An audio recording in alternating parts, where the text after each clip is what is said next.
Good evening, Spike O'Sullivan. Good evening. How are you? I'm great. Thank you so much for talking to Bayloric TV. My pleasure. Thank you.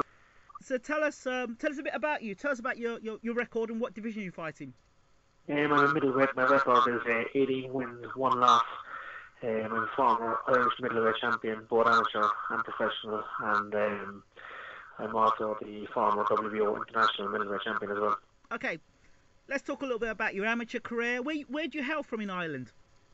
I'm from Cork in Ireland, as far south as you can go in the Republic of Ireland. Okay. There's Irish amateur national champion as an amateur, and I kind of I started off young when I was 5 years of age and up to about 18, and then I trained as an apprentice sheet metal worker, and I had 2 kids when I was quite young, and I came back to I opened actually an amateur box club when I was 18 along with my family, and they produced 13 national champions, and I made my pro debut when I was 23 then. Okay, so who did you look up to growing up as a boxer? There was many fighters I looked up to, Steve Collins obviously was one of them. Yep. Evander Holyfield. Yep. Prince Nathaniel Hamill was another one. Okay. I like Chris Eubankjnr, I think as well. Senior, sorry, not junior, definitely not junior, but senior. I like his father. I thought his father was a great fighter, Right. and I was beaten by my own friend Steve. Right. Wow. So I know you mentioned Chris Eubank Jr. We'll come back to him in a minute. Let's come back to you. So your amateur career, turned pro. Who did you turn pro with? Yeah, Patrick Collins, Steve's brother. Right. I turned pro with him back in 2008, and they've been with him ever since, and we've got a good relationship, and he's a good trainer, and still going to sustain it, and they always will be. So you're still with the Collins today then? Yeah, still with them today, from day one to right now, yeah. Wow, so you get some good training down there. You've also got, I believe Frank Buglioni has now joined your gym as well. That's right, yeah. We've Frank is all training with us now, and they good sparring for me, so it's great having him in the gym. Okay, so what's it like? I mean, Frank's a super middleweight, I believe. Yeah, Frank's a super middleweight, yeah. He's a big punching super middle as well. So how does that work with you two guys sparring? Yeah, it's top sparring, good, really good. We're both getting the benefits of it, and we both had good wins in our last fight, and I think we're getting, get good rewards from it. We've got Luke Keeler in the gym as well. He's not a really good middleweight prospect. I think after his last fight he fought some guy, I can't remember who it was, but the guy went the distance with Billy Joe Saunders, and Eddie Horn said that he's seen a star in the making in Luke Keeler. He's also good sparring, and he's got a Cuban guy called Glory. He's also good sparring, and we've got a great gym there, great for middleweight. Fantastic. So, okay, let's talk about, I mean, you mentioned Billy Joe Saunders there. Before the build up to the Billy Joe Saunders fight, what was it that you thought that you had that could beat Billy Joe Saunders? Power. I've got the power to beat him. Yep. And I still believe it could beat him, if we fought again, but we've become very, very good friends since then, and one day, if Billy Joe Saunders was a middleweight champion around there, I'd like to fight him and put the record straight, So before that fight you were unbeaten, correct? Correct. And how many fights did you have coming up to Billy Joe Saunders' fight? Yeah, a lot of activity. I had only one fight against Journeyman in 11 months, whereas Billy Joe had 5 fights in that period of time, and I think he'd been got around a couple of times as well, and he would have obviously been a bit sharper into that fight than I would have been. Okay, so why did you have the inactivity at that time? I think it was due to Frank Warren, really. He was promoting both of us, but he got Billy Joe a lot more fights and looked after him better than he looked after me, and I actually beat Matt Hall to win the WBO national title, and left on the shelf quite a long period of time after that, and while all that was going on, meanwhile Billy Joe was being kept busy, and I don't think it was too good for me, really. Right, obviously that being inactive didn't help you as a fighter. Absolutely not, no, I don't think it would help any fighter, really. So, talk to me through the process. I mean, this is something that's spoken about. I mentioned it the other day to Tyson Fury about inactivity. What is, for yourself, how did that affect you? I mean, it sounds obvious, you got in the ring and you hadn't fought for a while. How did that affect you in the Billy Joe Saunders fight? Talk us through it. It affects you in a number of ways, you put on a lot of weight, because been out for so long, you wonder you're even going to fight again. 11 months is a long, long time.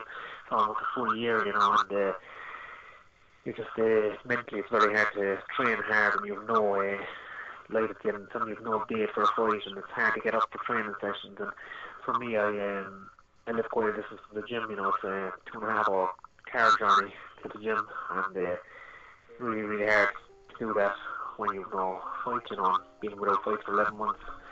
You know, you don't go to sparring as often as you should, and you know, things like that. And I think it's hard to shake off the cobwebs in, and well, particularly when your opponent has been very active, you know, it's quite a disadvantage.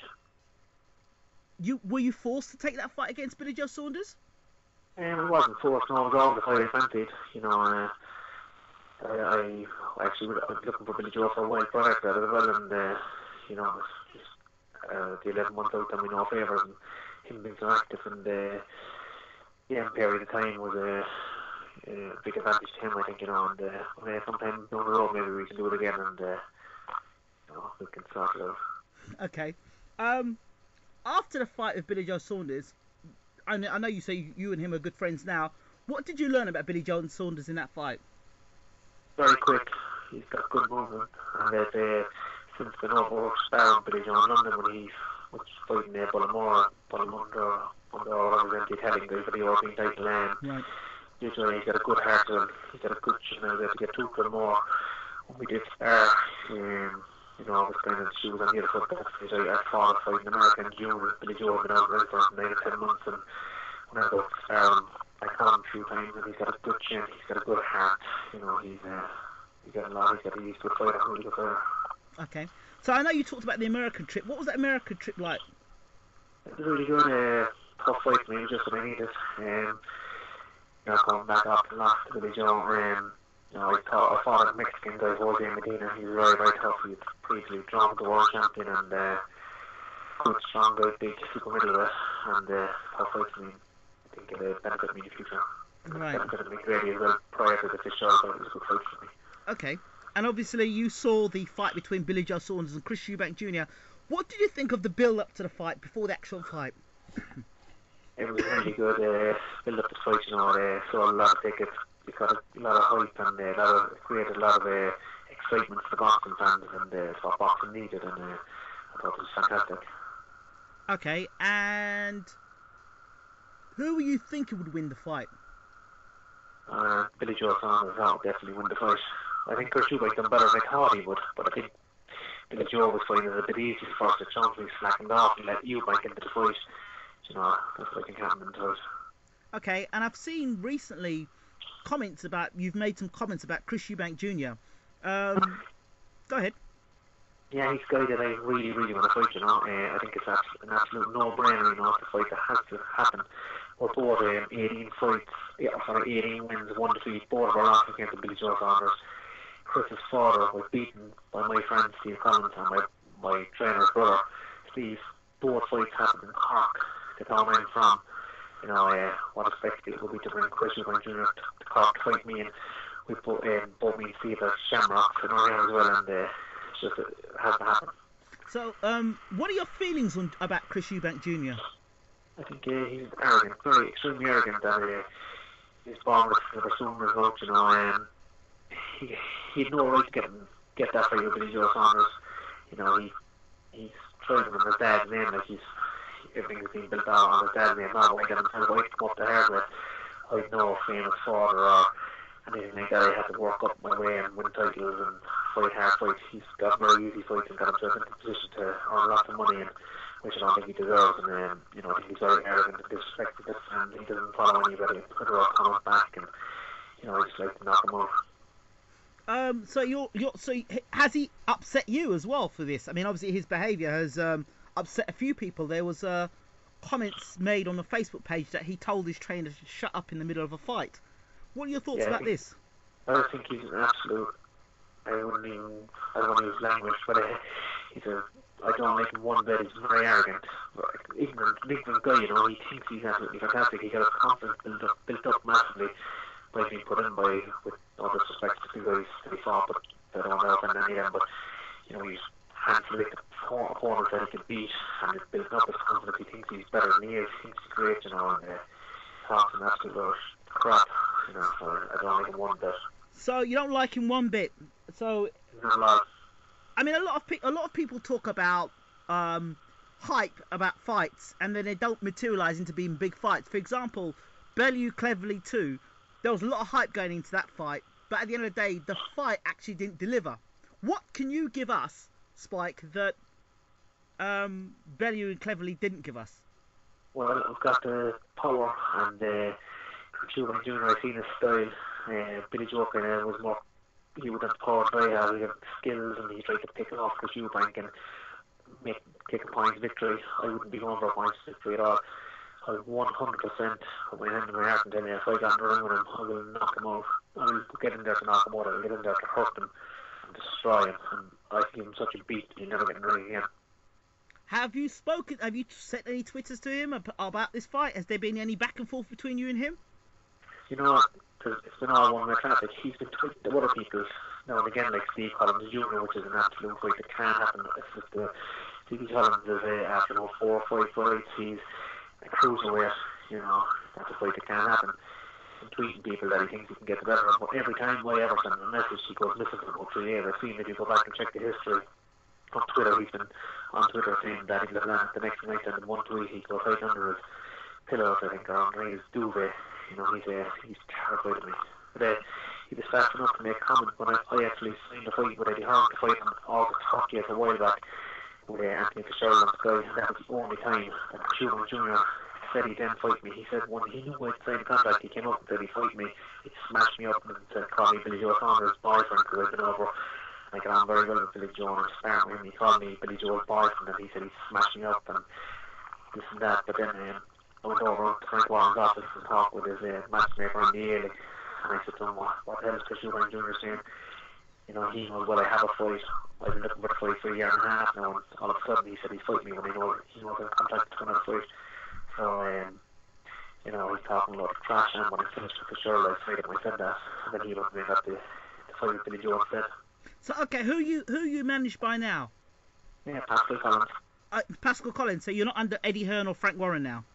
No, there's absolutely no reason why the fight can't be made, because Chris Eubankjnr isn't under any promoter either. He's free agent as well. He can fight with whoever he wants.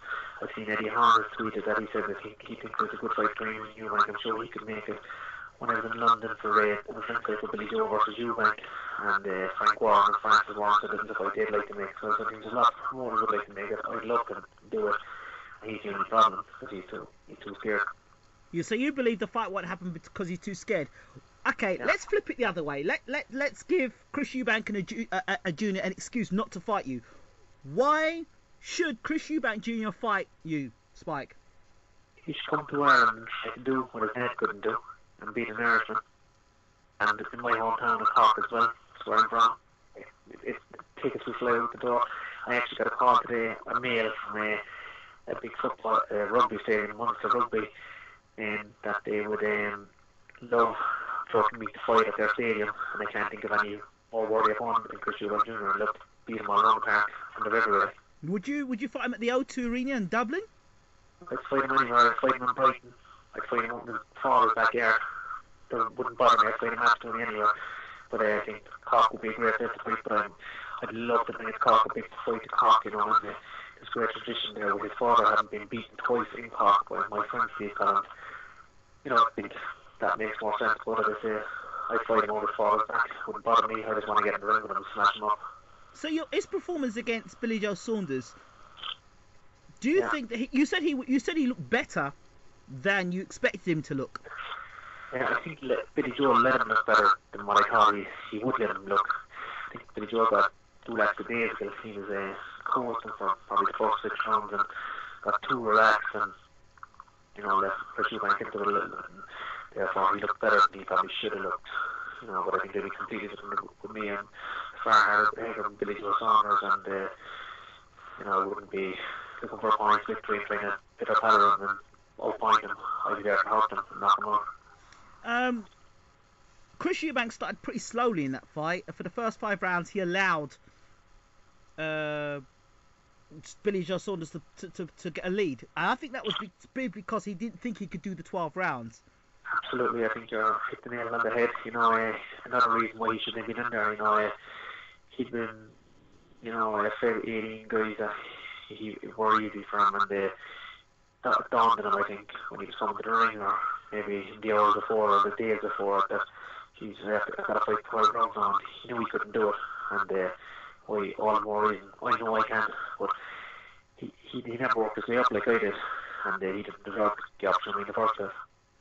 Another thing is, Spike, you're well aware that fan pressure or the pressure from the fans can make this fight happen. What would be your message to the fans?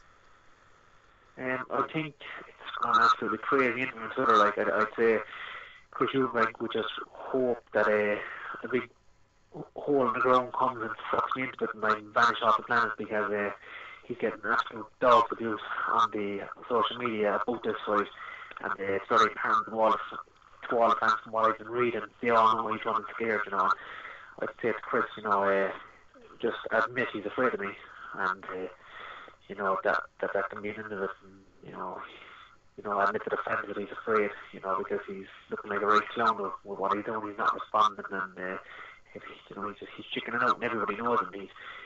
He's losing the fans' respect a lot. He won't be respected as a fighter. He's carrying on. What are you prepared to do to make this fight happen? I know that Steve Collins wanted to chase the fight of Roy Jones Jr. He said he would fly to America, he would knock on his door to make the fight happen. What are you going to do, Spike, to make this fight happen? Well, you know what? I was ringside at his fight in London. I was going to jump in the ring, but I thought I might start crying after the Joes after beating him. He looked so upset. I said I couldn't upset him too much more on the night, and I thought if I jumped in, he might get even more afraid as well, and the fight would have less chance of happening, to be honest. So I don't know. I just want to get fans to make this fight happen. So what would you do yourself, Spike? Would you turn up to his next fight? Would you go to his press conference? Would you go to Brighton? Would you knock on his door? Yeah. What would you do? Yeah, I would. I was already in Brighton. Me and Steve Collins Jr. went to Brighton, and we took a look around for him. I think he was hiding as well that time. Right. I've been looking around for him a long time, but I think he's so scared. I find it very hard. He'd be very elusive. He'd run for his life. So, okay, if you couldn't get Chris Eubank Jr., who else would you like to fight? Apart from, obviously, Billy Joe Saunders. Who else in that middleweight division do you fancy a good go at? Well, I was saying Matthew Macklin prior to his last fight, but I haven't really thought about it too much, really. I've just been kind of thinking about Chris Eubank quite a lot now, to be honest, and I really want to fight him. He's the man you want. No matter what I talk about, it's Chris Eubank you want. Yeah, he's the one I want. Well, we better make it happen, eh? I want to smash his smug little face up. Yeah, we gotta make it happen. Let's make this. I want this. The promoters want this. Chris, come on, let's do it. Okay, message to Chris Eubank Jr. Let's fight, you wimp. Man up and fight me. Okay, a message to the promoters. Let's get it on. Let's get this contract signed up, and let's get a menu. I'll fight him anywhere. I'm willing to go anywhere, anytime. Fight him. Let's get it done. And finally to the fans, Spike. The fans, I hope for the fans' sake that Chris Eubank mans up and he get the opportunity to see me knock him out. Okay, and how do people follow you, Spike? I'm on Twitter and I'm on Facebook, Gary Sullivan, and I appreciate all the fan support and overwhelming and all the kind messages they sent me. Really, really nice. Thanks very much to all of you. Okay, and finally, I noticed you were talking to Nigel Benn's, I think his son, Conor Benn? Yeah, I just seen there on your Twitter page that you were going to do an interview with him, and he seems like a nice kid. Yes, and, he does. I like to talk to sometimes about any up and coming young fighters. I think it's just the right thing to do. Absolutely, you've got to give guys who are coming up, not just the top guys. The guys come up, give them the opportunity. Absolutely. So you not that, like Chris Eubank. He's an absolute slunker. He doesn't kind of help anybody else, I think, at all, and he's just an ignorant man, and not that he could be given any advice anyway, because he's only beat spoon-fed opponents, and he hasn't had an upbringing like me, after the arts coming up through the ranks in the fight, and then fighting hard fights and sparring and all that, and he just had all the easy things, and the show him with the spars like Carl Fox, and just kind of showing off, probably getting in and moving around these guys.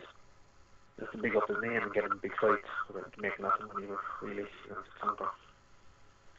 Spike Sullivan, Thank you so much for talking to Bayloric TV. My pleasure. Thanks very much. And I look forward to talk to you again in the future. Hope the next one is after I knock him out. Well, I think the next interview will be you and him fighting, or it being signed that you two are going to fight. We look forward to that. Thanks very much. Thanks, Thank you so much, Mike. Take care. Yeah, mate. Take care. Bye-bye.